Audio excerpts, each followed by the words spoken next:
panorama bastante complejo para el gobierno del presidente Gustavo Petro. ¿Usted coincide con eso, en que esta semana no fue del todo buena para él y su gobierno? Bueno, cuando dices del todo buena, que no fue del todo buena, significa que...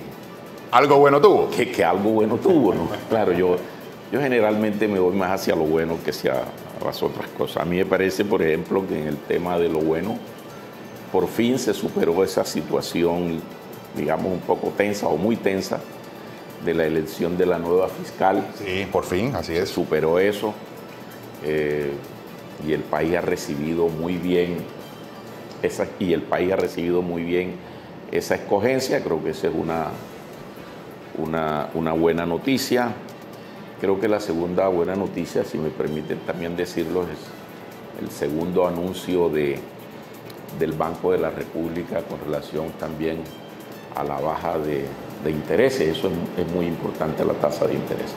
Yo por ahora dejo, digamos, como que en ese ambiente macro de cosas que estaban tensionando en primer tema al país. En segundo lugar, un tema un tanto inédito, porque cuando el presidente casi desde el inicio de su gobierno le solicitaba al Banco de la República que tomara esas medidas, gran parte del país se escandalizó diciendo que el Banco Central era autónomo, que el gobierno no tenía que intervenir allí. Pero bueno, de algo y por alguna razón muy seria, el Banco de la República ha considerado esa solicitud.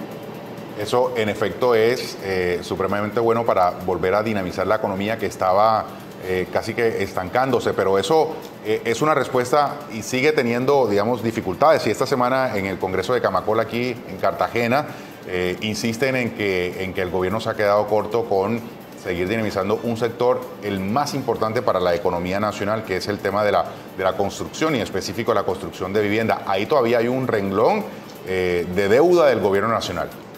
Indiscutiblemente, y pues digamos, ninguno de nosotros que ayudamos a elegir este gobierno y seguimos y seguiremos apoyando este gobierno, vamos a ocultar las deficiencias que ha habido en ninguna parte, y mucho menos en un sector como eso que objetivamente se ha mostrado.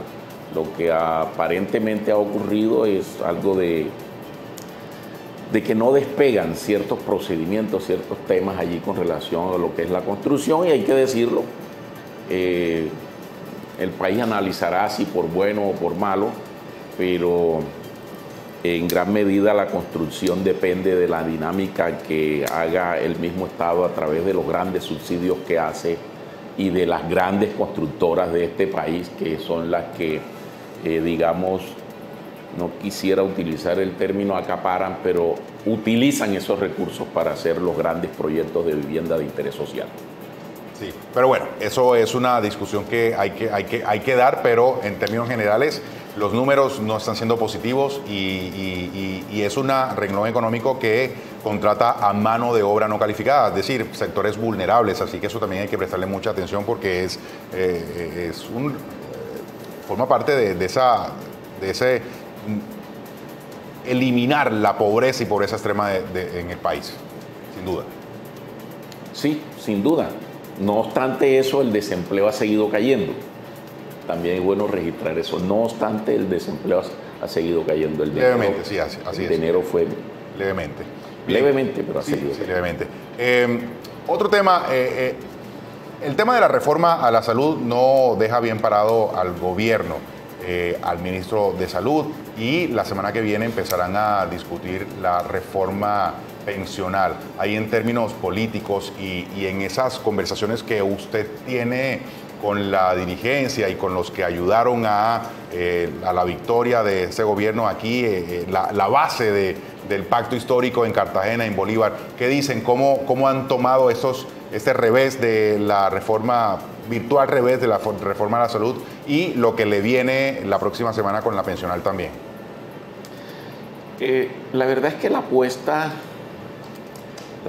del paquete de reformas del gobierno fue una apuesta bastante fuerte. Sí. Allí se recogió, independientemente que las cuentas del Congreso no daban como para decir que nosotros o el pacto histórico solo podría hacer aprobar las reformas. Sin embargo, se contaba en que el Congreso iba a tener la suficiente sensatez de recoger las quejas más sentidas del pueblo colombiano en materia en la materia de esos asuntos. Quizás el tema de la reforma pensional se considera que puede pasar por varias razones. En primer lugar, la cobertura pensional sigue siendo muy baja y el gobierno aspira pues a que haya una mayor cobertura sobre la base de un tema de no solo de seguridad social,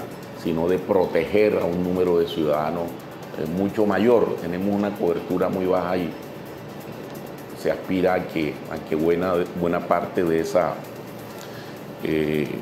reforma sí pase. Seguramente habrán algunos recortes allí, pero todo indica en esa materia el tema pensional está vinculado por las razones que nosotros sabemos al sistema financiero y es en alguna medida es algo de interés no solo para los ahorradores, sino a los empresarios de ese sector. A los empresarios de ese sector, que por supuesto le conviene una mayor cobertura, indudablemente. Sí. Pero, ¿qué dice la gente de base aquí en los barrios, en los líderes comunitarios que son, digamos, que están esperando una respuesta del gobierno? Pues no, lo que dicen es que este Congreso definitivamente le ha fallado al país. Este es un país en ese sentido que estamos muy atrasados. En alguna ocasión yo estuve por acá y dije que estamos muy mal en materia, en todos esos aspectos de las reformas que el gobierno plantea y que teníamos como que actualizarnos, es decir, pasar como de los años 80. Estamos atrasados entre 40 y 50 años en ese sentido. Sin embargo, el Congreso, por múltiples razones, no lo ha permitido. El pacto histórico, que es el bloque, digamos, político-social que respalda al presidente, pues está dispuesto a ir a las calles a expresar no solo su descontento, sino a exigir que puedan pasar estas reformas. ¿Y cuál es la actitud que debe tomar el gobierno, el presidente Petro, respecto a esos congresistas que en la Cámara le ha ido bien, pero le fue bien, pero en Senado es otra historia totalmente distinta? Bueno, es un tema de los pulsos que hay en el Congreso. En el Congreso, en ambas cámaras, hay una serie de pulsos, de intereses que juegan. Algunos son políticos, otros son económicos, de tal manera que en el manejo que el alto gobierno en cabeza del presidente Petro consideren, va a haber reuniones, hay desayunos, almuerzos, cenas en todos estos días, intentando... Pan y mermelada de pronto. Bueno, intentando persuadir a que al fin y al cabo, pues esto es digamos, el bienestar del país es el bienestar de todos. Entre otras cosas son negocios, son actividades económicas que bien vale la pena que se consideren.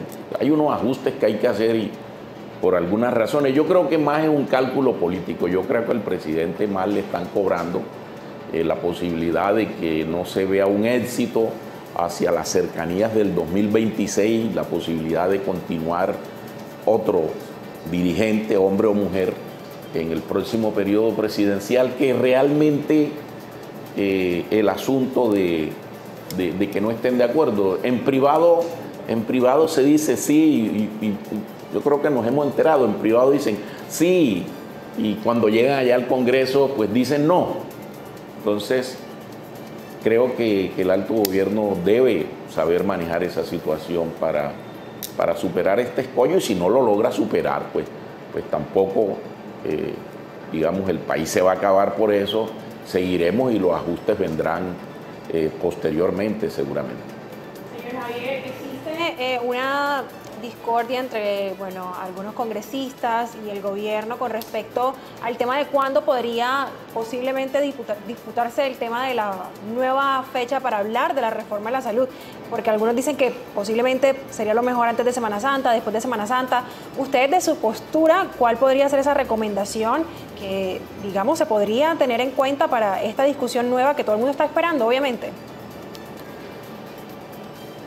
Pues desde el punto de vista, pues ahí se toman varias consideraciones, el tema de los tiempos y el tema de la semana de reflexión que debiera generar la Semana Santa. Yo desde ese punto de vista es muy posible, y yo creo que en la historia del país lo hemos visto cada vez que se presentan estas situaciones y hay Semana Santa de por medio, en que el presidente y el país le solicita a los congresistas que ese retiro espiritual que vayan a hacer, pues logren hacer la reflexión suficiente. Claro.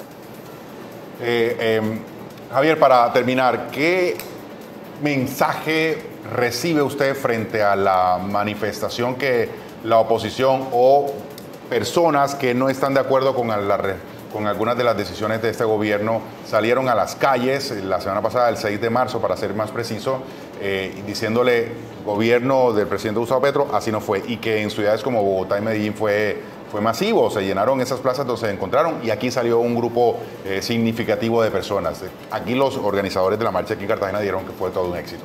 ¿Qué le dice a esas personas y qué podría interpretar de esa situación a nivel nacional frente a lo que ocurre, o con esa mirada que debe darle este gobierno a esas personas que no están de acuerdo con sus formas? Bueno, yo creo que una cosa es quienes no están de acuerdo objetivamente, y otra cosa es cómo llevaron a esas personas a esa movilización. Se escuchan, hay grabaciones donde una persona dice cuánto le dieron para ir, otros dicen que no saben por qué están allí, pero que los llevaron para llegar allá. Pero de todas maneras, el hecho mismo de mantener una posición, expresar una posición diferente a la del gobierno, muy objetiva o no objetivamente, pues por supuesto que desde el Pacto Histórico, que siempre hemos reivindicado la posibilidad de que quienes están o hemos estado, nosotros hemos estado toda la vida en oposición, apenas llevamos menos de 2 años de estar en gobierno, pues por supuesto que tienen el derecho de hacerlo, y el gobierno debe garantizarle, debe darles todas las garantías para que expresen su inconformidad, así sea, repito, así sea que haya manipulación ahí, eso es casi imposible evitarlo, pero es mejor que lo hagan así públicamente en las calles, y el país no vuelva a escalar otros momentos en donde se utilizaban otros mecanismos que ya nosotros conocemos